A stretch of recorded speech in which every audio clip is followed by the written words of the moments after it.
If you've attended a history class in the U.S., you've almost certainly been exposed to the story of the Pilgrims landing in Plymouth, inscripting the year 1620 on the Plymouth Rock, and settling in their own village.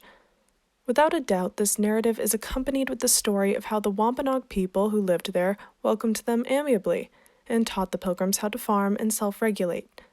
This is usually accompanied by images of Thanksgiving and unarguable friendship between the two groups. Recently, it's become more common to question the accuracy of this initial interaction without first examining the power imbalances or how the subsequent death and erasure took place. What was first common knowledge is now being acknowledged as having been the projection of the colonial body as a savior. So, how can natural history, taught as if fact with no question, be unearthed as inaccurate? Take, for example, Mark Catesby, who between 1729 and 1747 recorded and illustrated the flora and fauna of the New World. But his illustrations aren't a photo-accurate depiction of nature. Catesby's illustrations reveal a personal style, an educational background in color and design, using refined palettes of greens and yellows for some, an inclination to balance composition, a certain playfulness, and perhaps even a reverence for his subjects. The way Catesby depicts his observations is unique to him in his personal mode of recording natural history. His way of seeing and describing was influenced by his individual voice, the voice of the colonial body. The colonial collective produces work that corresponds with their ways of knowing and understanding the world around them. But the issue that arises is that if we continue to consume natural history from the colonial voice, we will only be consuming history as a projection of the colonial body. Knowing just how detrimental the former understanding of the colonial body's entrance into the New World was, and how old that New World actually had been, has changed the perspective of historical consumption and academia. To better understand the effect that consuming the narratives of the first Thanksgiving has provided us, we can observe a landmark case study, the meeting of Black Elk and John Neihardt. John G. Neihardt was a well-known poet and writer by the late 1920s. In this case, he played an integral role in what was a microcosm of what was happening on a large scale in the colonial body's projection onto the indigenous body. Neihardt met with Oglala Holy Man, Black Elk, in the summer of 1930, and translated interviews that were transformed from a rough transcript into his book, Black Elk Speaks, in 1932. Neihardt arguably engaged in this meeting out of curiosity, a term that Barbara Benedict describes as the interrelationship between inquiry and accumulation or collecting. Among the most prominent of these practices are an unregulated exchange of unverified information that commodifies others, occult investigation, the pursuit of unprohibited information about life beyond, and the colonization of values by self-defined experts. This description seems to fit Neihardt, a self-described historian and ethnographer, quite well. At the turn of the century, Neihardt would have been privy to the spiritual practices ripping through the West. Spiritualism and other forms of necromancy were the new fad, propagating to white Americans via Europe.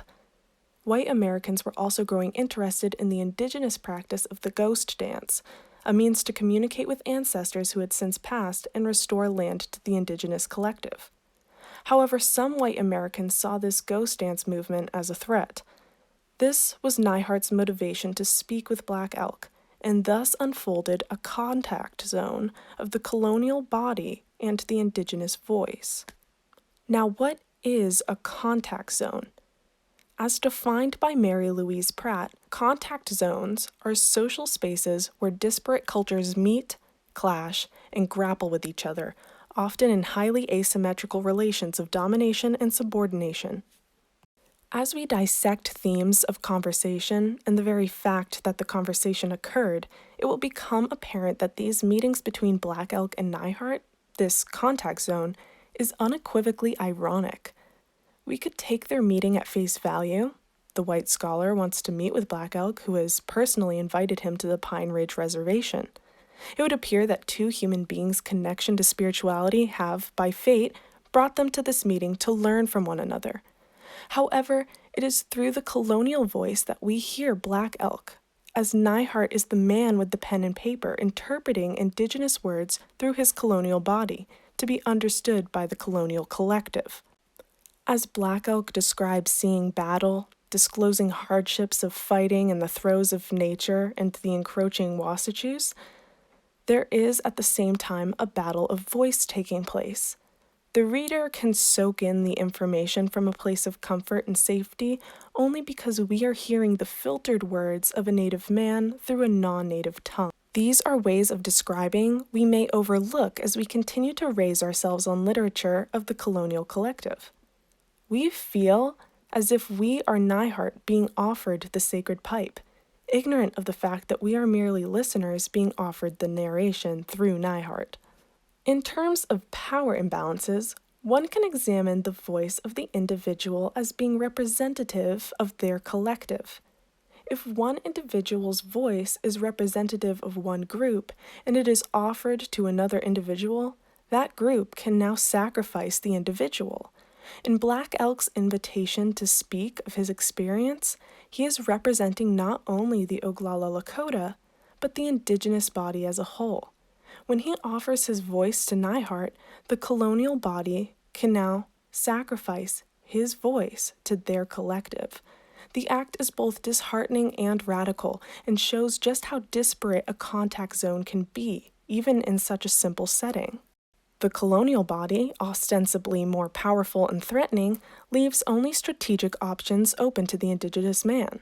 Like Black Elk, many natives choose to sacrifice their collective bodies to the colonial body in an act of preservation.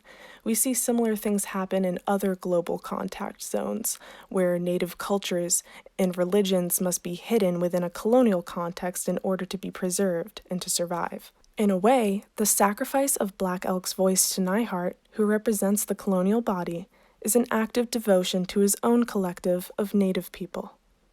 The symbols of power paradox are all over the narrative of Black Elk Speaks. When Black Elk hands Neihardt the sacred pipe and shares with him the story of its origin, he's handing a mouthpiece to the colonial body, from the lips of one man to the other, as a symbolic sacrifice. When Black Elk performs the horse and dog dance as a private ritual extension of his own visions, he sacrifices the sacrecy and the secrecy of the private act to become public knowledge. When Black Elk relays the story of his teacher Watanye laughing, but whenever Watanye laughs, the sores on his mouth begin to bleed, the paradox becomes more apparent. The mouth wishes to rejoice in preservation, but bleeds in sacrifice. The power imbalances are further evident in the irony of the book's title, Black Elk Speaks. Black Elk does not get to speak freely, but Neihardt, who willingly accepts the sacrifice of Black Elk's voice, takes it as his own.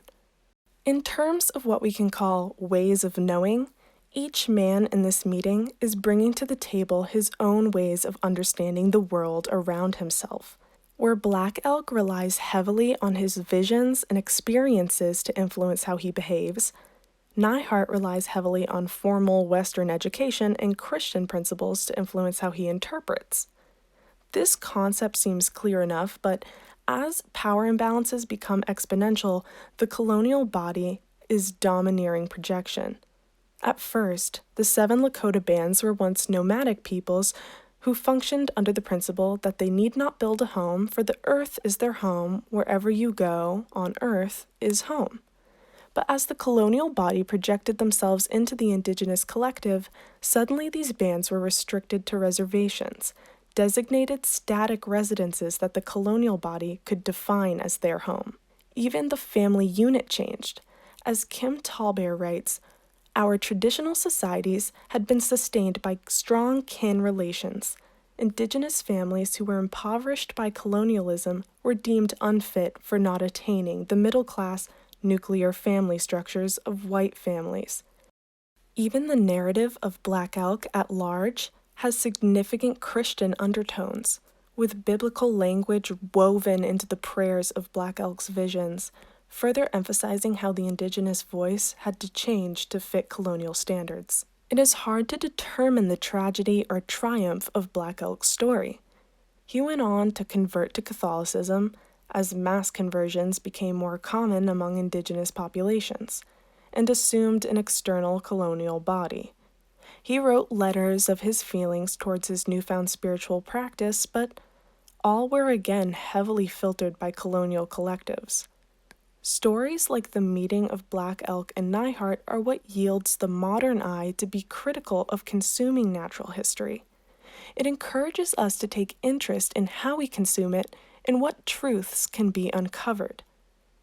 The tapestry of the colonial body merging itself with countless lands, cultures, and peoples means that natural history becomes a recorded blend of the colony and the colonized. The story of Black Elk Speaks is a cautionary case study in how the colonial body can create both a victim and a perpetrator of natural history.